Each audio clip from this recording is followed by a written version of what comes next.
आप सभी का स्वागत है। हम अपने शांति पाठ से आज के कार्यक्रम को शुरू करेंगे। ओम सहनाववतु सहनो भुनक्तु सह वीर्यं करवावहे तेजस्विनावधीतमस्तु मा विद्विषावहे। ओम शांति शांति शांति। ये जो मंत्र है हम आपसे पिछली बार भी बात कर चुके हैं। ये कभी भी यहाँ पर भी दो लोगों के बीच में चर्चा हो रही है, दो समूहों के बीच में, दो व्यक्तियों के बीच में, तो ये दोनों के संदर्भ में है कि ये दोनों जो इस उपक्रम में भाग ले रहे हैं उनका सुरक्षा हो, उनका पोषण हो, जो भी कार्य कर रहे हैं उसमें उनको शक्ति प्राप्त हो। जैसे हम यहाँ पर विद्या अध्ययन कर रहे हैं तो हमारी विद्या में शक्ति प्राप्त हो, तेजस्वी बने हम सब लोग। सहवीर्यम का मतलब होता है शक्तिवान बने, तेजस्वी बने, और हमारे बीच में किसी प्रकार का विद्वेष न हो, और तीनों तल पर आदि दैविक, आदि भौतिक और आध्यात्मिक तीनों स्तर पर शांति बनी रहे। इस तरीके की हमारी ये प्रार्थना रहती है और इसके बाद हम आगे बढ़ रहे हैं। हम फिर से संक्षेप में बात कर लेंगे कि हमने स्टार्ट किया था कि अपरिमित खुशी, फिर खुशी की माप, स्व को जानने का परिणाम, स्व को कौन जान सकता है, मैं के दूर, इन विषयों पर हमने बात करना शुरू की थी। अपरिमित खुशी से मतलब है कि क्या हम हर वक्त, हर समय, हर चीज से बिना शर्त, बिना प्रयास खुश रह सकते हैं। और वेदांत दर्शन या उपनिषद इस बात की घोषणा करते हैं कि ऐसा हो सकता है। कौन जान सकता है, इस संदर्भ में जब हमने बात की थी, स्व को जानने का परिणाम है दुख से मुक्ति, अमरता, ब्रह्म, हम ब्रह्म बन जाते हैं। हमने 3-4 मंत्रों की बात की थी जो सामने आपको दिख रहे हैं। ब्रह्मविद ब्रह्मे भवति, ब्रह्म को जानने वाला ब्रह्म हो जाता है। तरति शोकात्मवितम, जो अपने आप को जान जाता है वह शोक से मुक्त हो जाता है। और ये ईशा उपनिषद का जो 11वां श्लोक है बड़ा महत्वपूर्ण है। विद्याम च, जो मंत्र है इस पर हम बात कर रहे हैं। विद्याम च या तद वेदो भयम अविद्या मृत्युम तीर्त्वा विद्याम मृतम अश्नुते। इसका अर्थ होता है कि जो विद्या, विद्या मतलब स्वयं का ज्ञान, और अविद्या यानी सांसारिक ज्ञान। अविद्या को विज्ञान भी बोलते हैं, ज्ञान का विरुद्ध। ज्ञान प्लस वी का मतलब विरुद्ध, ज्ञान के विरुद्ध। ज्ञान का मतलब होता है स्वयं का ज्ञान। तो स्वयं का ज्ञान और सांसारिक ज्ञान, ये दोनों जिसको जान लेते हैं, जो इन दोनों को जान लेता है, वह सांसारिक ज्ञान से मृत्यु को पार कर लेता है। मतलब वो स्वस्थ रह सकता है, वो 100 साल जी सकता है, 100 साल जीने का इंतजाम कर सकता है। और फिर जो अपने आप को जान जाता है तो फिर उसको मृत्यु का भय समाप्त हो जाता है, वो अमर हो जाता है। भय का कारण द्वय भयम भवति, दो होने से भय होता है। तो यदि हम अपने आप को एक के रूप में देख सकते हैं, यदि दिखता है जो सत्य है, जो हमारा ब्रह्म विद्या कहती है कि हम पूरी दुनिया और हम सब एक हैं, यदि हम इस भाव को समझ सकते हैं और यदि हम इसको पा लेते हैं तो भय समाप्त हो सकता है। क्योंकि भय का कारण ही दो होना है, समस्याओं का कारण भी दो होना है। यदि हम दो ना हो तो समस्या हो ही नहीं सकती। और एक बड़ा सुंदर प्रैक्टिकल उपनिषद, ईशा उपनिषद का ये 7वां श्लोक है। यस्मिन् सर्वाणि भूतानि आत्मा एव भूत विजानतः तत्र को मोहा कह शोका एकत्वम अनुपश्यतः। जो सभी भूतों में, सभी भूतों मतलब सभी प्राणियों में, जड़ और चेतन सभी में आत्मा को देखता है, अपना ही एक्सटेंशन जो देखता है, जानता है, उसको दुख कैसे हो सकता है, उसको मोह कैसे हो सकता है, जो सारी दुनिया में एकात्म भाव रखता है। ये बहुत सुंदर सी बात है। तो अब ये भाव उत्पन्न हो सकते हैं कि नहीं, यही हम जानने की कोशिश करेंगे। यहाँ पर हमने आपसे बात की थी कि ये जो विद्या है, जितना भी हम यहाँ पर पढ़ते, लिखते, सुनते, समझते हैं, जो हम आपसे यहाँ बात कर रहे हैं, हम आपको बहुत सारी जानकारी देंगे, इन्फॉर्मेटिव होगा, बहुत सारी इन्फॉर्मेशन हमारी तरफ से आएगी। वो इन्फॉर्मेशन अविद्या है, उससे कोई बहुत अंतर नहीं पड़ता जब तक कि आप उनसे मिलने वाले संकेतों के साथ आप में वो ज्ञान की ज्योति नहीं जलती है, आप में, अपने आप में ज्ञान आपके पास उपलब्ध नहीं होता। अथ परा यया तत् अक्षरम अधिगम्यते, वह जिससे आप स्वयं को जान सकें तब तक इसका कोई मतलब नहीं है। तो ये जो है दूसरा काम जो है वो आपके स्तर पर होना है। हम आपको बहुत सारी इंफॉर्मेशन दे रहे हैं, ये इंफॉर्मेशन कैसे आपके लिए उपयोगी बनेगी, कैसे इससे आप स्व को जानेंगे, ये आपका कार्य है। इसके लिए हम कुछ नहीं कर सकते, लेकिन बहुत सारे संकेत आपको मिलते हैं उपनिषद के माध्यम से, जिससे आप आगे बढ़ सकते हैं।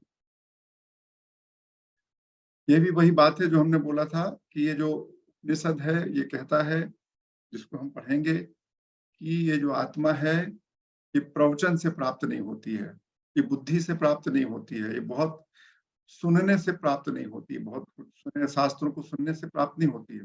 ये तभी प्राप्त होती है जब आप इसको जानना चाहते हैं। जब आप अपने आप को जानना चाहेंगे तभी आप जान पाएंगे। यदि आप कुछ और चीज चाहते हैं तो फिर वही मिलेगी।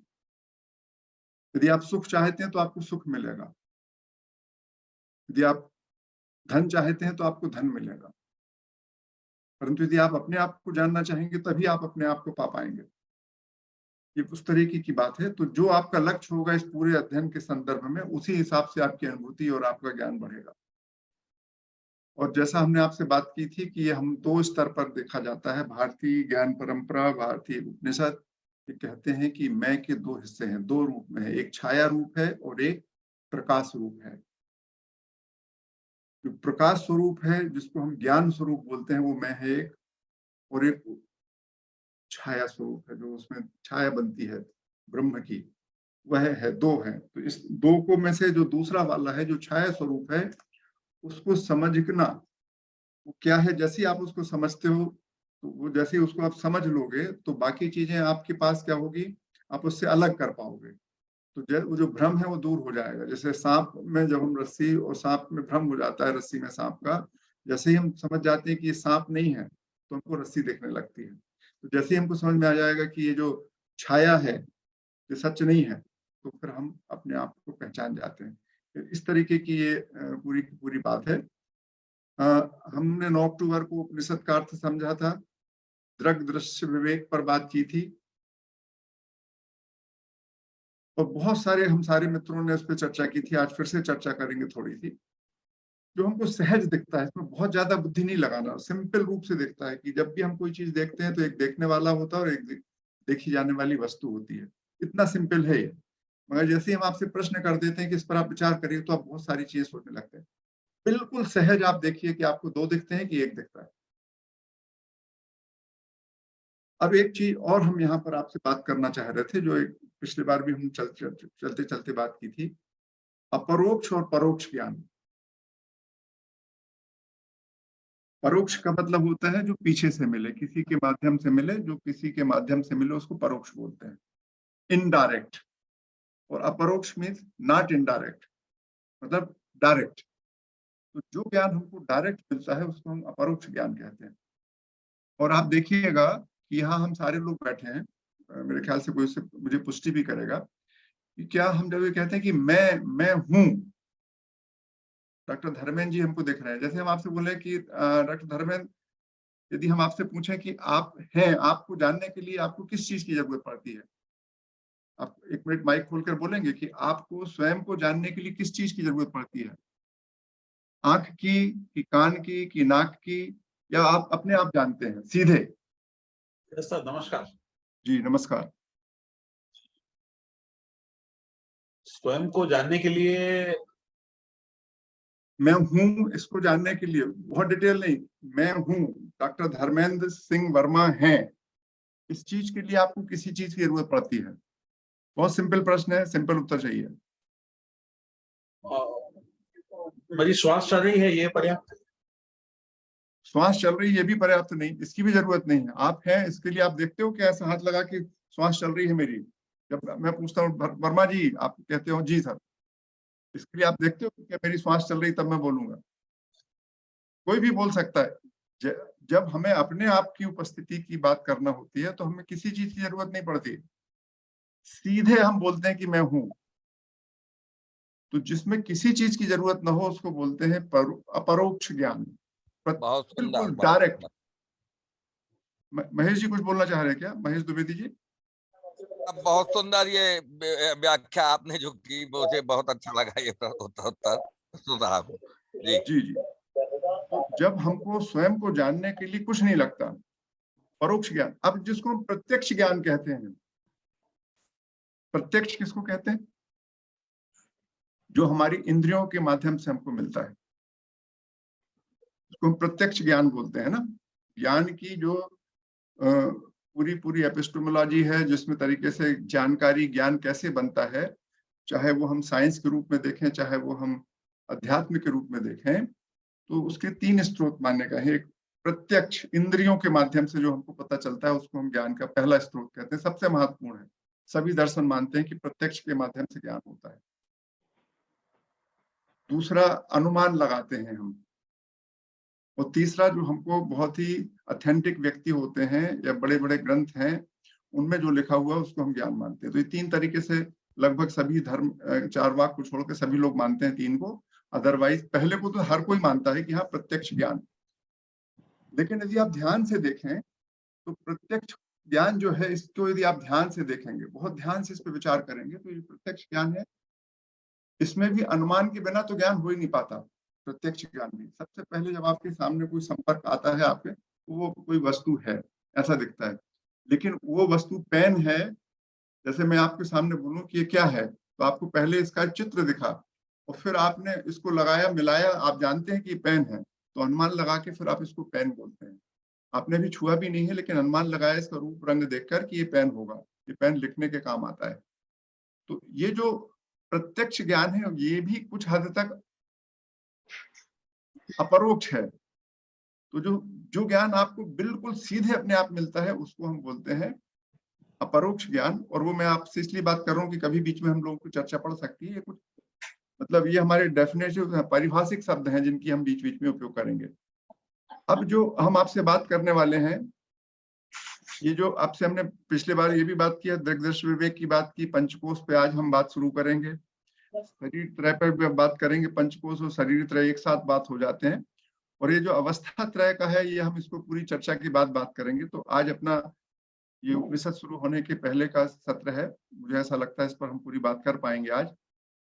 और ये आपसे बात हुई थी कि हम आज सबसे पहले इन 2 प्रश्नों पर विचार करेंगे। तो मैं अनुरोध करूंगा, हम लोग एक बार फिर से 2 मिनट पहले प्रश्न पर विचार करते हैं। एक बार फिर से हम सारे लोग यहाँ 2 मिनट मौन रखकर विचार करेंगे कि मैं क्या हूँ, मैं स्वयं में क्या पाता हूँ, क्या महसूस करता हूँ।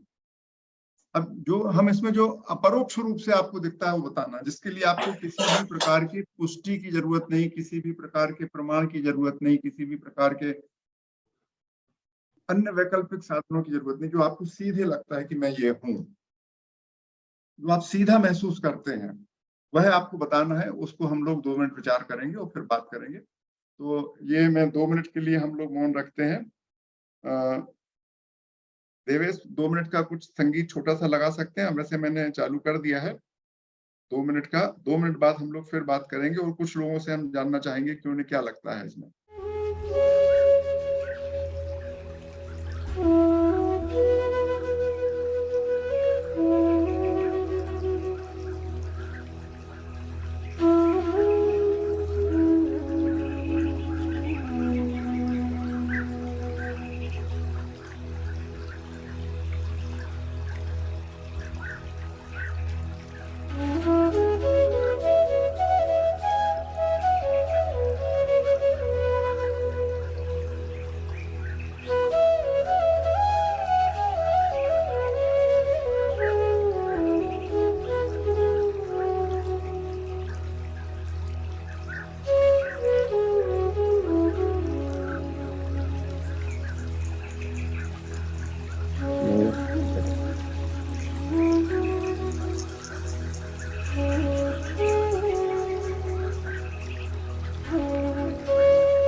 हमारे जो भी साथी इस विषय पर अपनी बात रखना चाहते हो, डॉक्टर राहुल।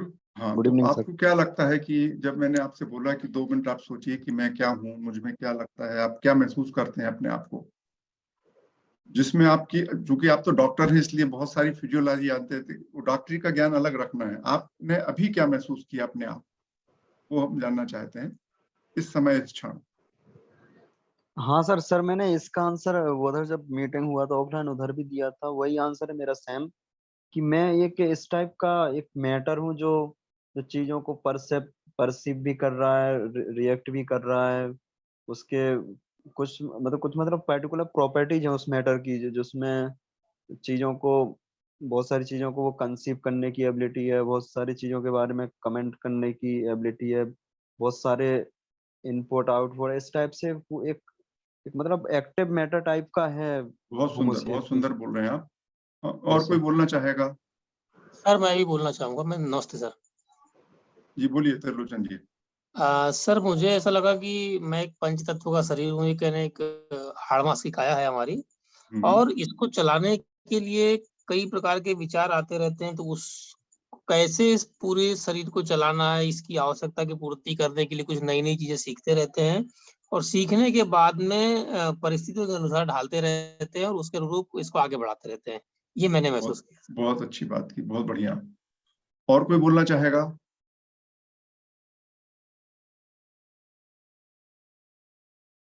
डॉक्टर धर्मेंद्र जी, आप बोलना चाहेंगे क्या? यस सर, कुछ ऐसा ही समझ में आ रहा है कि मैं एक लिविंग बीइंग हूँ, सोल हूँ, और इस तरह का ही समझ में आ रहा है। बहुत अच्छी बात है। ज्योत्सना जी ने भी अपना वीडियो खोला है, उनको पूछ लेता हूँ, फिर शिवानी से पूछेंगे, फिर हम अगले।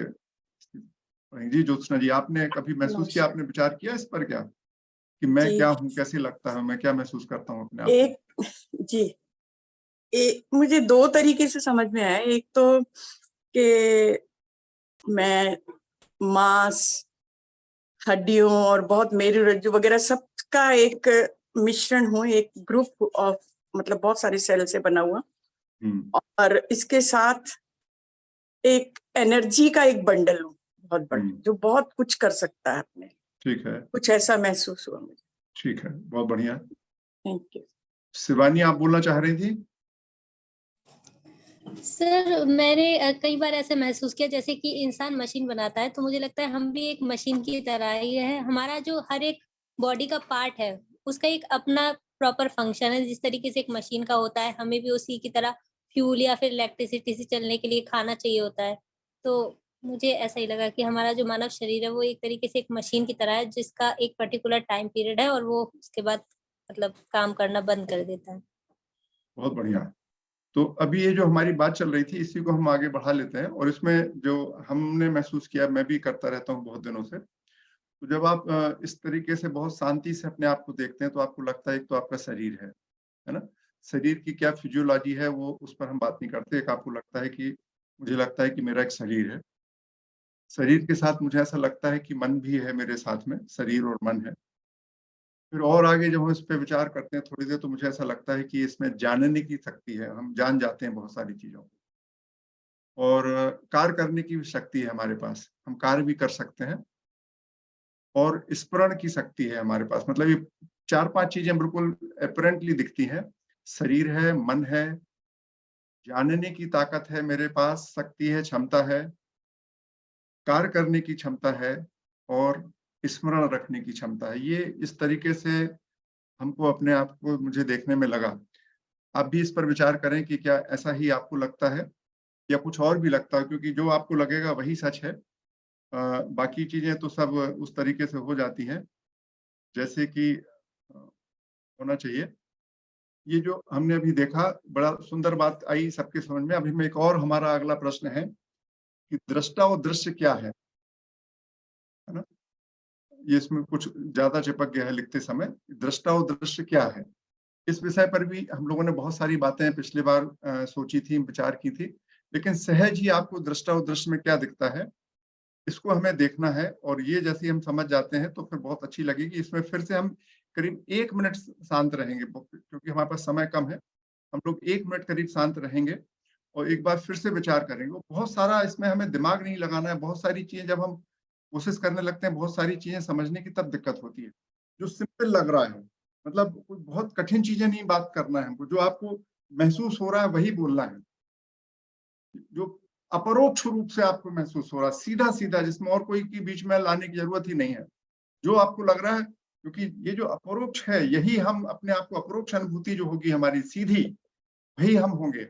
और अनफॉर्चुनेटली उस अपरोक्ष अनुभूति के बीच में हम बहुत सारी चीजों को लाके रखते जाते हैं। उन्हीं को हमें समझना है और हटाना है। तो हम एक बार फिर से 2 मिनट के लिए बात करेंगे। 2 मिनट नहीं, 1.5 मिनट करीब एक बार फिर से चालू करेंगे।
जी, इस विषय पर भी हम सुनना चाहेंगे फिर से एक बार, क्योंकि हम लोग बात कर चुके हैं कि जो दृष्टा और दृश्य है, ये क्या एक है कि ये दो हैं?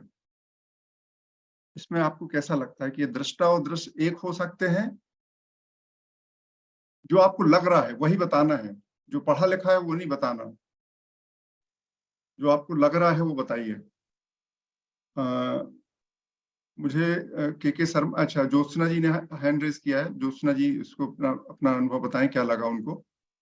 मैंने पिछली बार भी ये बताया था कि मुझे तो ऐसा लगता है कि दृष्टा दोनों अलग अलग हैं, लेकिन उस दिन शिवानी जी ने बोला था स्वावलोकन जब हम करते हैं, तो उस पर मैंने विचार किया। आज उस बात को लेकर जब मैंने विचार किया, तब भी मुझे लगा कि वो दोनों अलग अलग हैं, क्योंकि जब मैं स्वावलोकन करती हूँ उस वक्त भी एक मैं होता है और एक मेरा मन होता है, तो वो दोनों मन को मैं देख रही हूँ, तो वो भी अलग अलग हो गए, दृष्टा और तो मुझे ऐसा महसूस।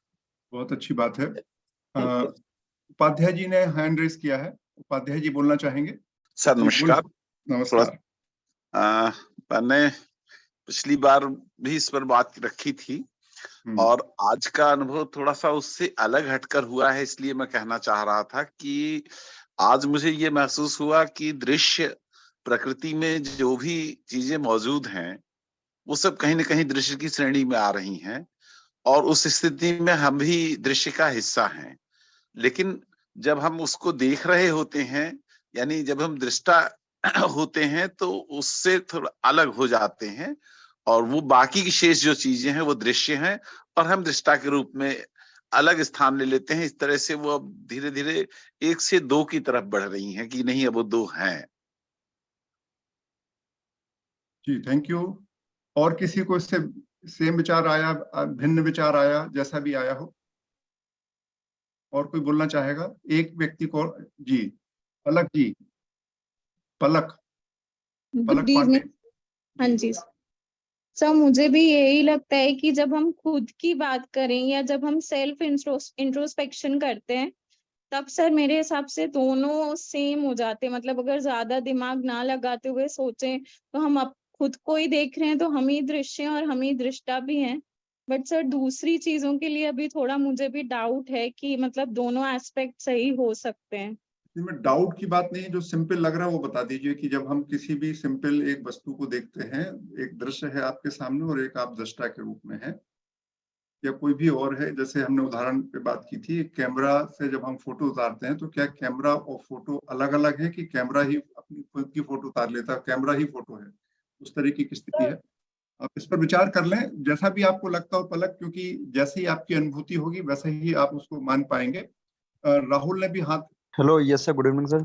सर वो मैंने 2 ग्राफ बना के भेजे थे ग्रुप में, तो वही मेरा चीज है कि ये एक पर्सन के लिए दृष्टा दृश्य एक समय कुछ और हो सकता है, अगले क्षण कुछ और हो सकता है। वो डिपेंड्स करता है कि मतलब इसका मतलब एब्सोल्यूट आंसर देना पॉसिबल नहीं है, रिलेटिव ही होगा जब भी इसका आंसर होगा सर। जैसे जैसे हम दृष्टा और उसके बीच एंगेजमेंट बढ़ती जाती है, वैसे वैसे वो उतने ज्यादा क्लोज होते जाते हैं, तो उनको उतना डिस्टिंक्ट करना पॉसिबल नहीं है जितना इनिशियल स्टेज में दोनों डिस्टिंक्ट होते हैं। तो बहुत ही ओवर द टाइम राहुल बिल्कुल सही बोल रहे हो, आपका ये अनुभव होगा, मैं इसमें इनकार नहीं कर सकता, लेकिन हम तो बिल्कुल सिंपल सी बात कर रहे हैं। जब आप देखते हो तो आपको कैसा लगता है, सिंपल। बहुत ज्यादा सोचने लगते हैं तब तो कंफ्यूजन बहुत सारे पैदा हो जाते हैं। फर्स्ट जी सर। साइट पे आपको क्या लगता है, ये सोचने की बात थी, मगर जैसा आपको लग रहा है वही सत्य होगा। मैं उस पर कोई आपकी सोचने पर मैं प्रतिबंध नहीं लगा सकता, और ये जी हमारी सर, जी पूरी सर। विश्वास है कि हर व्यक्ति का सच वही होता है जो वो स्वीकार करता है। ये जो बात चल रही थी इसमें मतलब मुझे लगता है, और एक बहुत ही स्टैंडर्ड तरीके से जो शास्त्र का जो मानना है वो यही है कि ये दृष्टा और दृश्य सामान्य परिस्थिति में जैसा हम देख रहे हैं, हमारा पहला अनुभव है कि दोनों अलग अलग होते हैं, दृष्टा और दृश्य एक नहीं हो पाते हैं।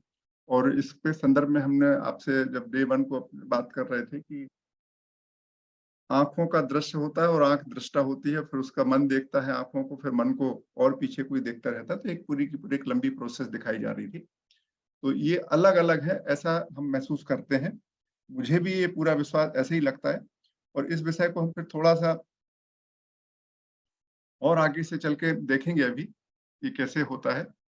अब एक और चीज पर हम आपसे बात करना चाह रहे थे।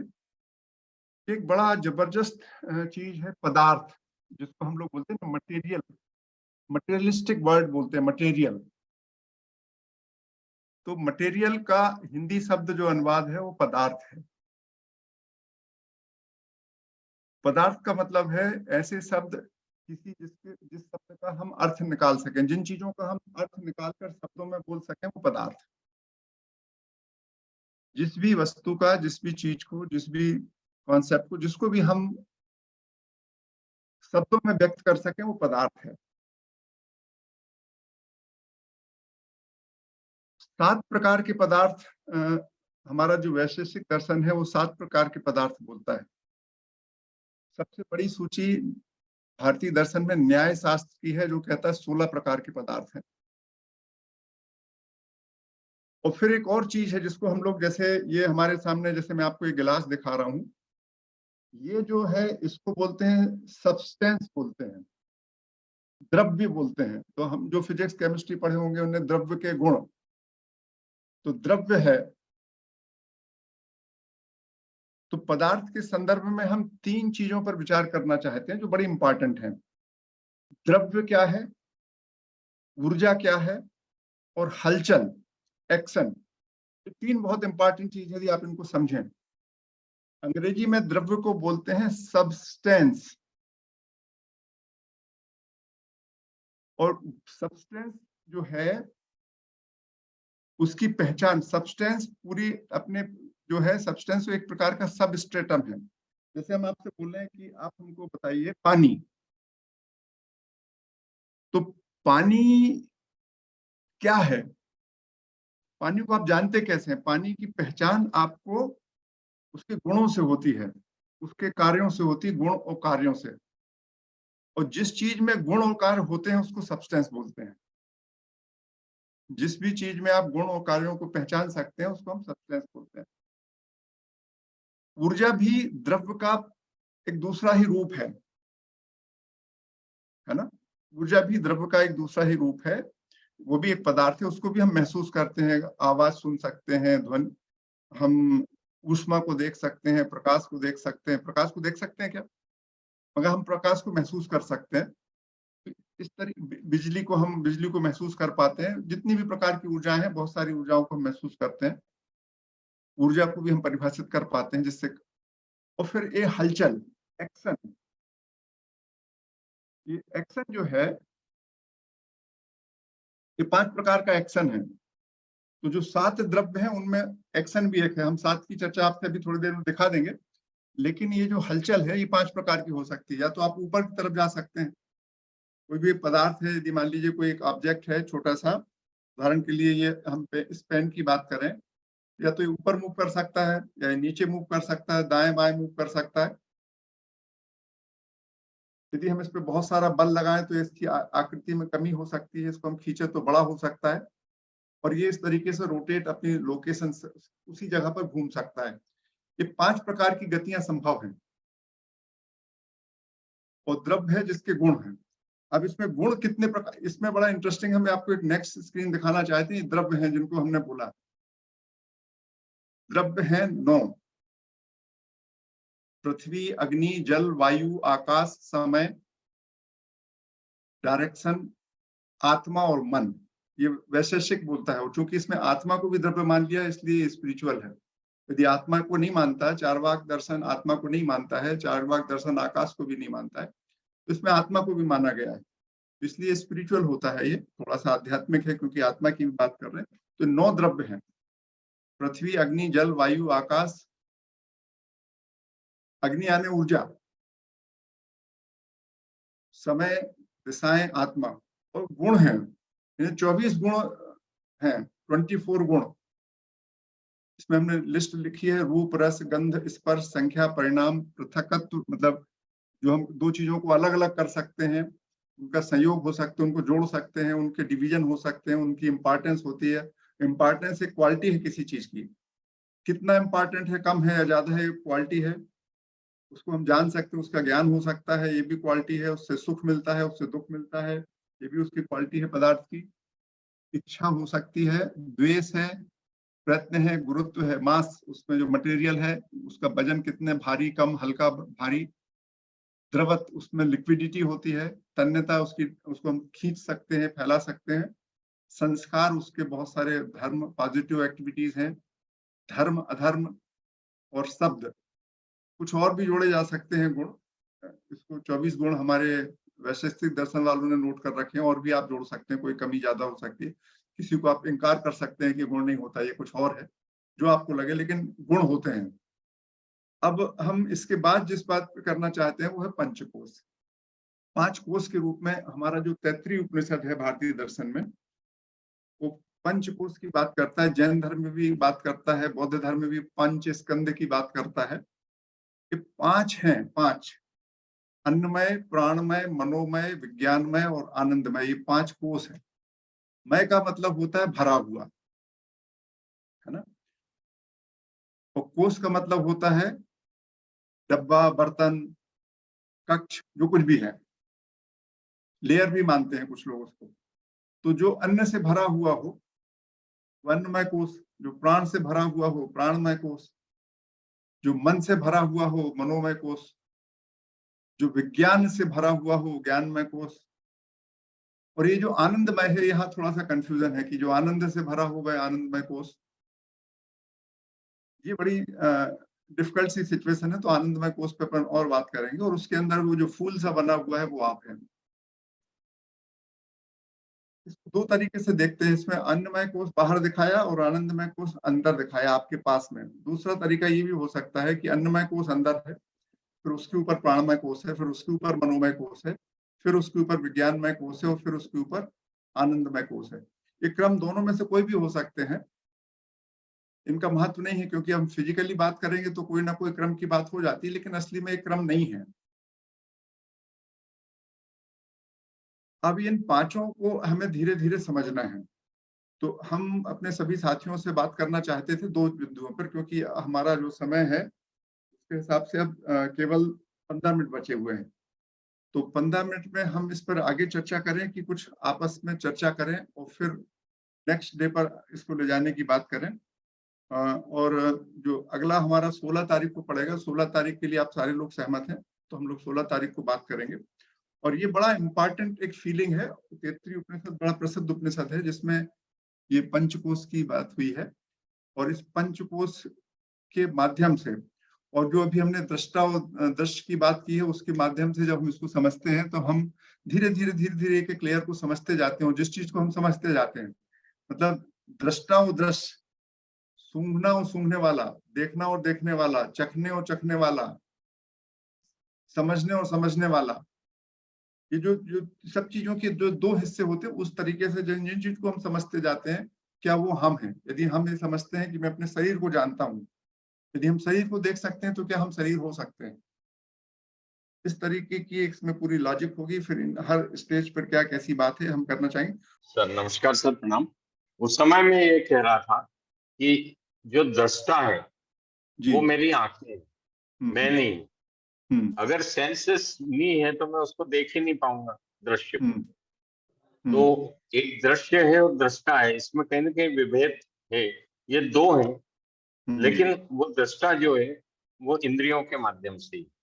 दूसरा सर एक निवेदन ये था कि जो अभी आपने 5 कोश दिखाए हैं, अन्नमय, प्राणमय, मनोमय, विज्ञानमय, आनंदमय, और इसके बीच में जो फ्लावर है, तो इट मीन्स ये 5 कोशों से घिरा हुआ मैं सेल्फ हूँ। ये इस बात को इंगित करता है क्या? कुछ ऐसा ही लगता है कि ऐसा ही कह रहा है, पर लोग समझेंगे क्या है, लेकिन चित्र में तो ऐसा ही दिख रहा है सर। Thank you. चित्र में ऐसा ही दिख रहा है कि वो घिरा हुआ है, और एग्जैक्टली वो उतना छोटा सा कोई बिंदु जैसा है घिरा हुआ कि नहीं, इस पर बात करना चाहेंगे अपन लोग।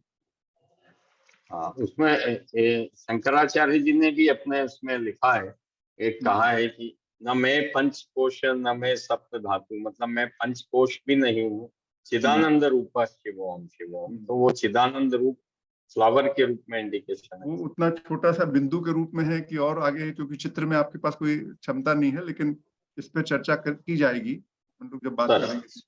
जी थैंक यू। एनीवन एल्स कोई कहना चाहता है कुछ और?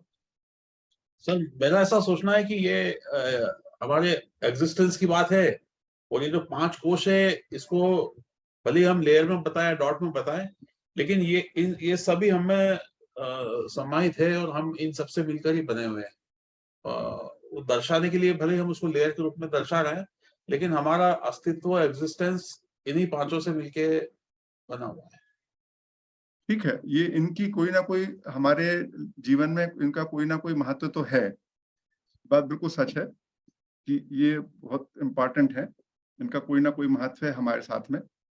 लेकिन क्या महत्व है और कैसे हैं ये, इस विषय पे जो हमारा अभी जो दृष्टा दृश्य विवेक की जो बात है, जिसमें बहुत स्पष्ट हमारे दार्शनिकों का कहना है, और मुझे भी बिल्कुल लगभग वैसे ही लगता है, दृष्टा और दृश्य है कभी एक हो नहीं पाते हैं।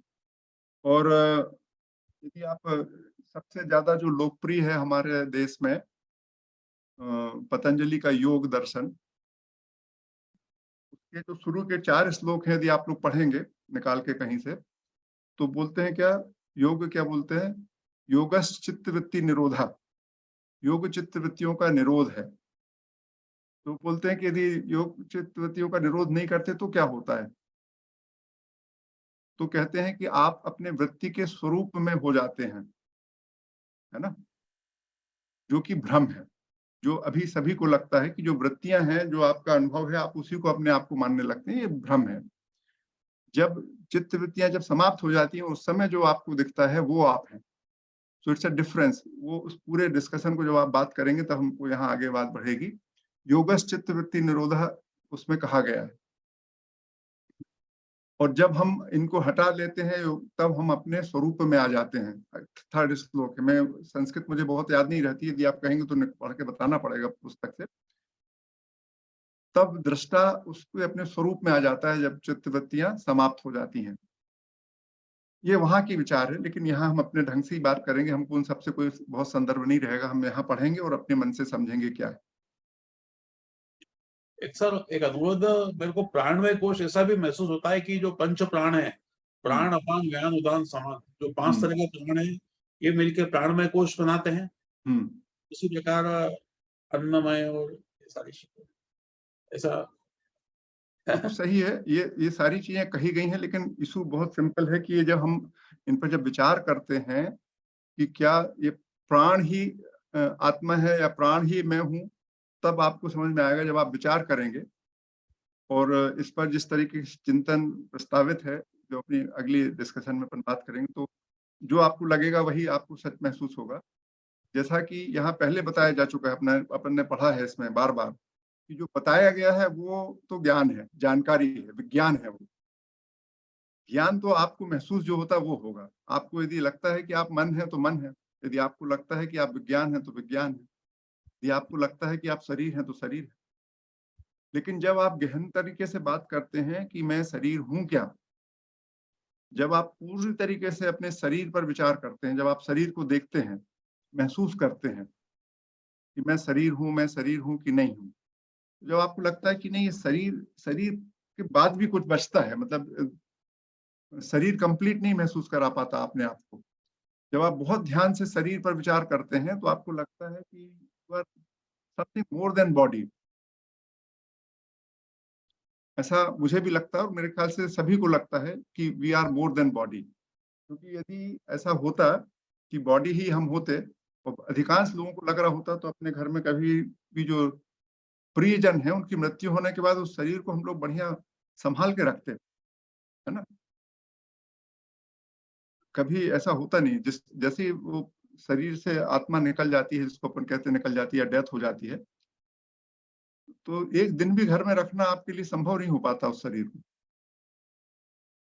और शरीर को तो आप डेड बॉडी कहने लगते हो, कहने मनोहर दुबे की बॉडी ले आओ।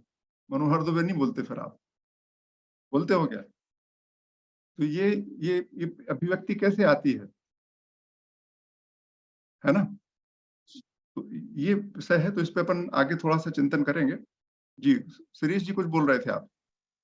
सर जैसा अभी आपने कहा कि जो इंफॉर्मेशन है, जो जानकारियां हैं, वो विज्ञान है।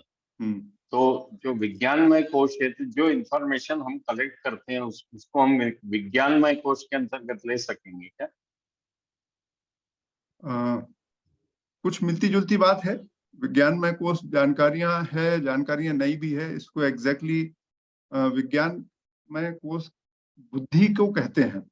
अब बुद्धि और जानकारी, मतलब ये जो स्टैंडर्ड शास्त्रीय परिभाषा में विज्ञान बुद्धि को कहते हैं। बुद्धि, जो बुद्धि से जो जाना जाता है, जो आपकी फीलिंग है, उसमें बुद्धि मतलब जब हम एक अंतःकरण की बात करते हैं, भारतीय दर्शन में एक अंदर और बाहर की बात होती है। तो अंतःकरण, करण का मतलब होता है इंस्ट्रूमेंट। तो जो अंतःकरण, जो अंदर काम करने वाला आपका सिस्टम है, उसमें बुद्धि, अंतःकरण को में हम 4 हिस्से मानते हैं: बुद्धि, मन, स्मृति और अहंकार। मन, बुद्धि, चित्त और अहंकार।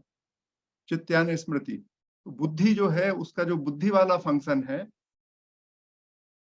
जो चीजों को पहचानने का काम करता है, विज्ञानमय कोश इस तरीके से है वो। तो मैं आपको मतलब चलिए अपना जब डिस्कशन सूचना के साथ साथ जो सूचनाएं प्राप्त हुई है, उसको जानने का माध्यम भी विज्ञान ही, ऐसा समझ सकते हैं सर? असली में शर्मा जी, ये खुद को समझना है, क्योंकि ये हम जो भी बोलेंगे आपको पहले ही बता चुके हैं, यदि जो शब्दों में जो हम व्यक्त करते हैं वो जानकारी ही होती है। तो नाउ व्हाट यू फील, हमने डिस्कशन किया और आपके मन में एक उसकी अंडरस्टैंडिंग बनी। उसको जैसे ही आप शब्दों में व्यक्त करना चाहते हैं तो अधूरी हो जाती है। तो जो आप कह रहे हैं उसके आसपास है। मैं आपको एक छोटा सा कुछ चित्र दिखाना चाहता हूँ। ये देखिए, ये 3-4 किस्म से हमारी सिस्टम में बात होती है। ये मनुष्य, जीव और ब्रह्म, हम जिसकी बात करते हैं, ईश्वर और जीव की। तो ये एक फॉर्मेट संभव है जहां पर ये जो दिख रहा है, ये जीव अलग से या थोड़ा सा ओवरलैपिंग, लेकिन ब्रह्म अलग दिख रहा है, जीव अलग दिख रहा है ना। ये एक फॉर्मेट है सोचने का। ईश्वर और ब्रह्म के बीच में जो संबंध देखने की बात है, जो एक फंडामेंटल चीज है और जो जीव है उसके बीच में ये संभावना है इस तरीके के चित्र की, ये वाले चित्र की या ये वाले चित्र की। फिर दूसरी संभावना ये है बिल्कुल अलग, एक तो टच नहीं था आपसे जुड़ा हुआ, जो पिछला वाला हिस्सा था इसको विशिष्ट अद्वैत के रूप में जानते हैं कि आपसे जुड़ा हुआ आपका हिस्सा है, और एक बिल्कुल सेपरेट दो अलग अलग चीजें हैं, एक जीव है और एक ब्रह्म है जिसको द्वैत कहते हैं, जिसमें बिल्कुल दो अलग अलग दिख रहे हैं। और तीसरा ये है, और ये जो मैंने साइन दिखाए हुए हैं, क्योंकि अपन इसको चित्र में दिखा रहे हैं, ये लाइन दिखाने का मतलब है कि अनंत दूरी तक फैला हुआ है ये। अब यदि ये अनंत दूरी तक फैला हुआ है तो ये अलग कैसे रह सकता है, ये प्रश्न है। जब ये ब्रह्म विस्तारित ही होता जा रहा है, ऐसा ऐसा ऐसा फैलता चला जा रहा है, तो इसकी स्थिति ये अलग से रह पाएगा इसके कि इसके अंदर ही आ जाएगा, और जब अंदर आ जाएगा तो इसके और इसके बीच में क्या सेपरेशन रहेगा, ये इस तरीके की चीज है। और जब हम तीन चीजों की बात करते हैं तो ये सिचुएशन बन जाती है, ब्रह्म, जीव और जगत। और ये जो ब्रह्म है, जैसे आपसे पहले भाई, ये फैलता जा रहा है, तो ये सब इन सबको कवर कर लेगा कि इन सब के लिए अलग से रहने का अस्तित्व बचा रहेगा। ये अलग किस्म का ये एक ये फीलिंग है। द्वैत वाले इसको बिल्कुल ऐसा तीन चीजों को अलग अलग मानते हैं, जीव अलग है, जगत अलग है, ब्रह्म अलग है। फिर उसके बाद जीव में जीव का अंतर बताते हैं, जीव और जगत का अंतर है, 5-6 किस्म के वो स्पष्ट डिफरेंस पे बात करते हैं। और एक ये है अद्वैत का चित्र, ये लाइन भी हमने दिखा रखी है। ये लाइन जो है ये केवल डिस्कशन के लिए है, अदरवाइज क्या ये लाइन हो सकती है, क्योंकि लाइन भी तो जो ब्रह्म तत्व है उसी की है। तो दो चीजों में सेपरेशन करने के लिए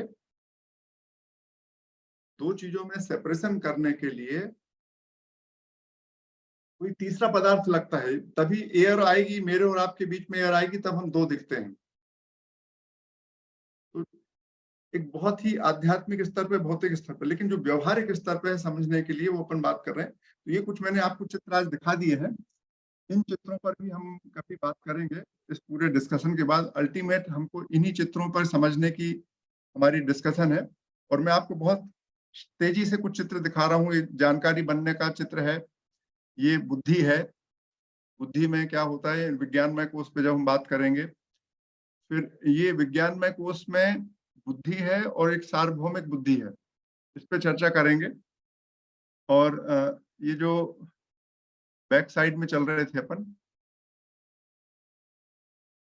इंफॉर्मेशन के रूप में हम आपको बहुत सारी इंफॉर्मेशन देंगे इस संदर्भ में। अन्नमय कोश की है, फिर उसके बाद प्राणमय कोश का इसी तरीके का सिस्टम, ये पूरा एक डिस्कशन करेंगे। लेकिन अल्टीमेटली ये सब जो शब्दों में इतना भारी भंडार है, इससे कोई मतलब नहीं होता, ये तो भौतिक डिस्कशन है। फीलिंग आपकी क्या है, क्योंकि देखिए आप हमारे यहाँ जो बहुत सारे लोग हैं, आपने दर्शन में पढ़ा होगा, जिनके चाहे कबीर दास हो, चाहे सूरदास हो, चाहे मलूक दास हो, बहुत सारे लोग हैं जिन्होंने अक्षर ज्ञान नहीं था जिनको, और उसके बाद भी उन्होंने वही बोला जो बहुत बड़े पढ़ने लिखने वालों ने बोला था।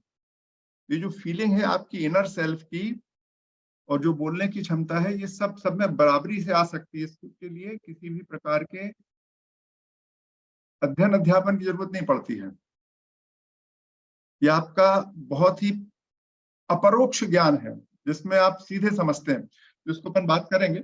आप सबकी इस बड़ी विद्वत्तापूर्ण चर्चा के लिए आप सबको बहुत बहुत धन्यवाद।